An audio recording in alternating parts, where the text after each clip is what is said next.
Hi, boys and girls. Today I'm going to talk to you about writing from your feeling hand.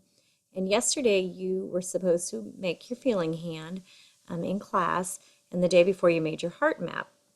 And so your heart map and your feeling hand are just um, ideas that you can pull from so that you can choose to write whatever you want to write about. But it gives you ideas.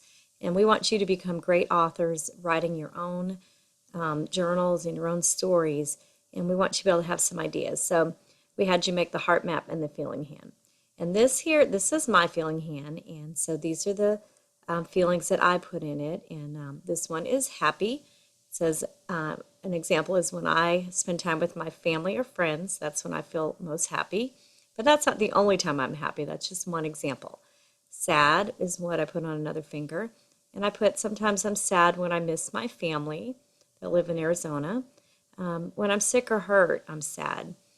Excited, I put that on another finger. My birthday makes me excited. Holidays and vacations make me excited. Angry, sometimes I get angry, and my examples were when things aren't finished or if I don't get things done around the house. And another big time that I get angry is when my students aren't nice to each other. On my thumb here, I put nervous, and sometimes I get nervous when I meet new people.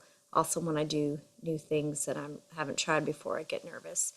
And in the middle, I put proud. And so my one example was when my students do the right thing, I feel very proud. And so I had to choose one of these things to write about. And so I did choose to write about a time that I felt proud. And so I'm going to show you that. And this is in the 4 boxes format that you guys have been working on doing in your journals before. And some of your teachers may have had you start writing without the 4 boxes in the paragraph form, or like I like to say, like the big kids do. And you guys are all getting to be big kids, so you're ready for this, some of you.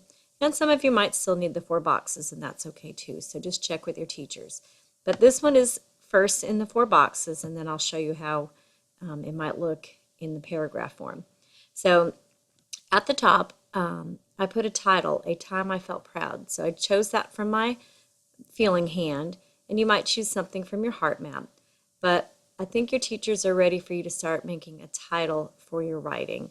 And so whatever your topic is, make a title out of it. And this is just A Time I Felt Proud. And of course, include your date as well. Here I started in the first box, and I said, the other day I was so proud of my class. We had such a great day. Everyone was so good. First, everyone came in and unpacked so quietly. Then they got right to work on their morning work. And so there's my little detail that went with it. Next, they worked so hard in reading stations. They rotated quickly and quietly. Everyone worked on their Canvas station and submitted their work. Last, when I picked my class up from specials, they earned 5 stars. It made me so proud because they did what they were supposed to do. It was such a great day. And so hopefully you noticed that I started with capitals and I ended with periods or exclamation marks. And every time my thought ended, that's when you put an ending mark, and when your new thought starts or your next detail starts, that's when you start with a capital.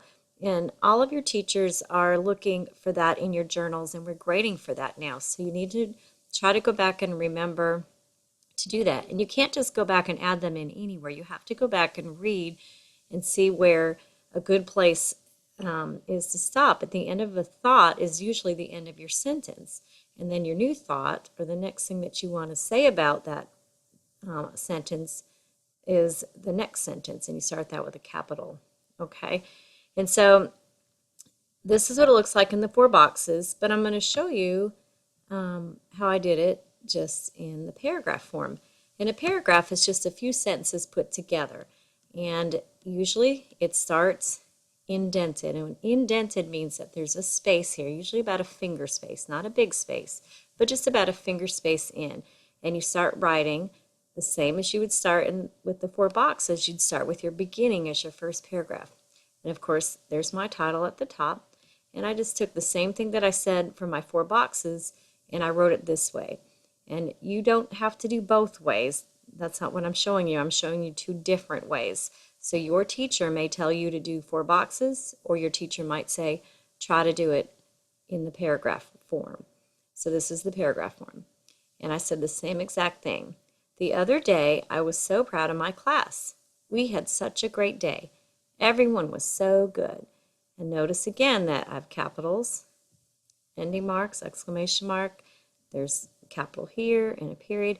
And I'm writing from the left side of my paper all the way to the right side. And when I run out of room, I don't try to keep squeezing it in. I go back to the left side. That's what good writers do, and it makes it more organized and neat. So that was my first paragraph because that was my beginning. Here's where I'm going to start telling the first thing that happened. And I have a little indent here. That's a space, remember? First, everyone came in and unpacked quietly. Then they got right to work on their morning work. Next, they worked so hard in reading stations. They rotated quickly and quietly. Everyone worked on their Canvas station and submitted their work. Last, when I picked my class up from specials, they earned 5 stars. It made me so proud because they did what they were supposed to do. It was such a great day. And then that's the end. And so, boys and girls, we want you to start using your own ideas for writing. Remember to use your transition words, first, next, last. You need a beginning. You still need an ending. And stay on topic. This is about a time I felt proud. Not 3 different times I felt proud, but just one particular time. And I gave details about that same time. This was all just one day. So if you choose to write about a time that you felt happy and it's about your birthday, then the whole story has to be about your birthday. We're not going to talk about a bunch of different times. Okay, so try to stick to the same topic, the same main idea. All right, guys, have fun. Can't wait to see what you guys are going to write.